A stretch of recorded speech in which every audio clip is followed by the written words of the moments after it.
There are many ways to get the things that we want for ourselves in our lives.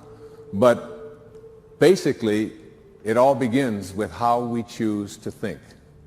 As you think, so shall you be. 7 little words that I think are perhaps the most important things that we can learn and master in our lives. This old proverb notion that I become what I think about all day long. And once you know that what you think about is what expands, you start getting real careful about what you think about. You don't allow your thoughts to be on anything that you don't want or that you wouldn't want to have manifest or show up for you in your life.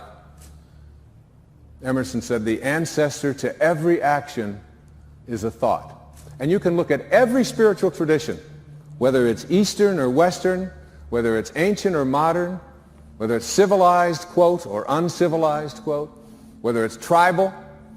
And there is, in all of these persuasions, this idea that inside each and every one of us, in a place that is not material, in a place that has no dimensions, in a place that has no boundaries, that in each and every one of us, we have this power, and we have this intelligence, and you can never see it. I've often said that when you die, if you're going to die, and 5 minutes before you're ready to leave, they weigh your body, and let's say it weighs, oh, let's pick a good number, 150 pounds, all right?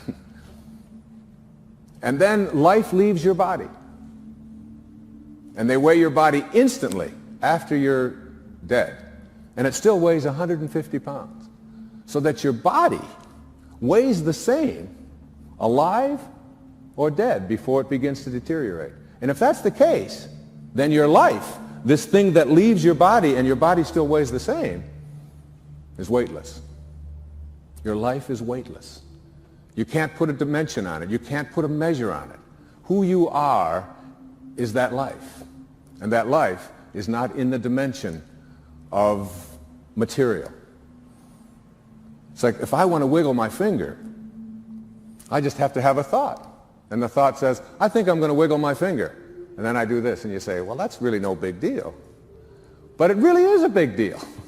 Because there's something invisible in here that says, I'm going to wiggle my finger. I've never seen that. I've never been able to, you can put that under an X-ray. You can try to measure that and find out what it is in there that allows you to say, I'm going to wiggle my finger, and you can never find it. It's not in this world, if you will. So I can do all the scientific studies, and what I can do when I do these scientific studies is I can find the command center inside of me. And I can go to the brain and I can point to a specific point, and scientists can do this and say, there's the command center which allows you to have a thought, I think I'm going to wiggle my finger. But there's no computer and there's no scientists and there's no technology that can ever allow us to go inside and say, there's the commander in the command center. Can't find it. And that commander in the command center, that weightlessness, is the part of us that we just don't pay enough attention to. And what I'd like to suggest here this evening is that once you start becoming aware of the power of thought, and if you look around, just look around you at everything that you see, it all began with a thought. We become what we think about. And that is probably one of the most important principles in learning to manifest. But in my mind, as I think about this idea of getting what you really want and being able to attract it into your life, what we have to look at is basically the obstacles that we have conditioned ourselves. And you notice I say that we have conditioned ourselves, because I have never believed that we need to be putting the responsibility on someone else. If you're conditioned, it's because you have allowed yourself to become that.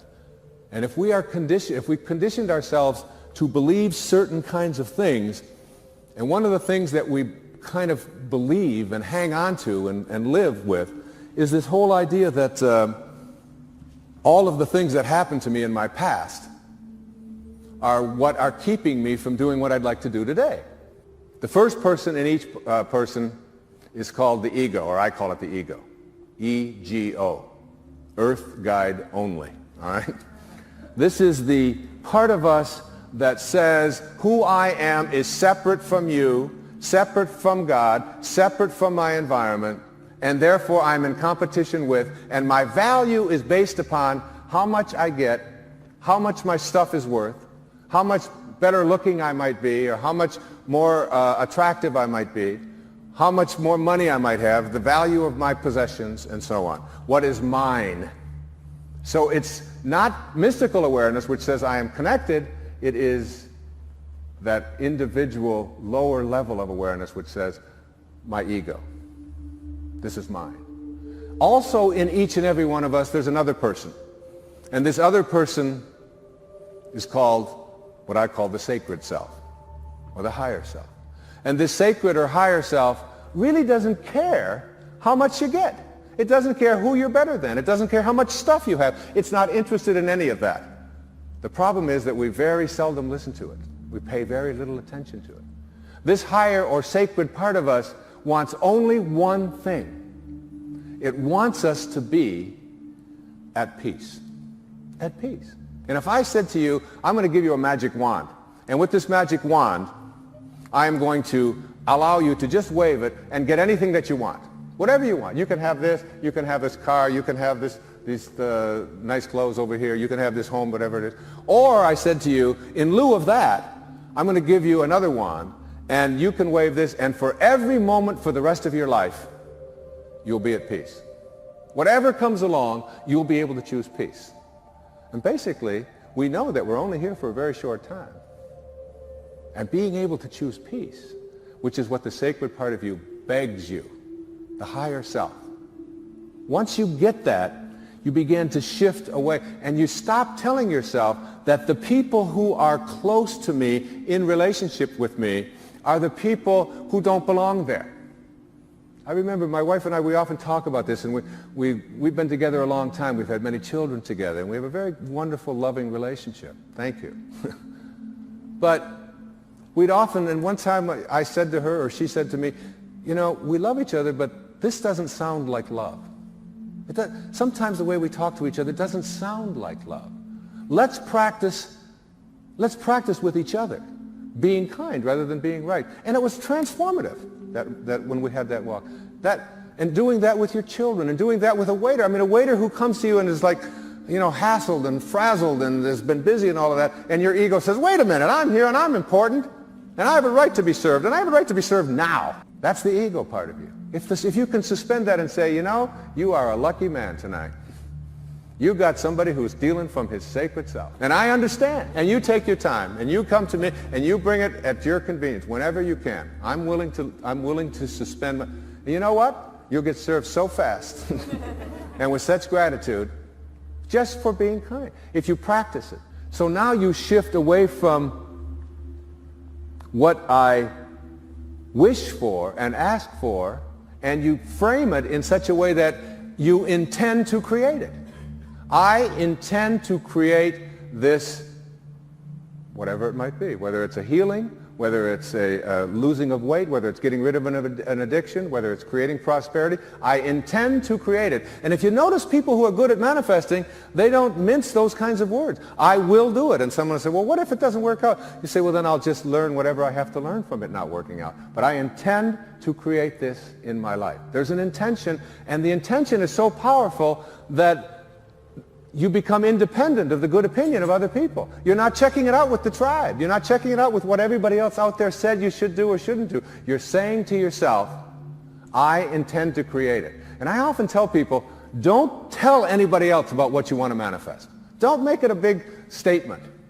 Instead, keep it to yourself. And they say, why do you want to say that? I say, because the minute that you do, you invoke ego.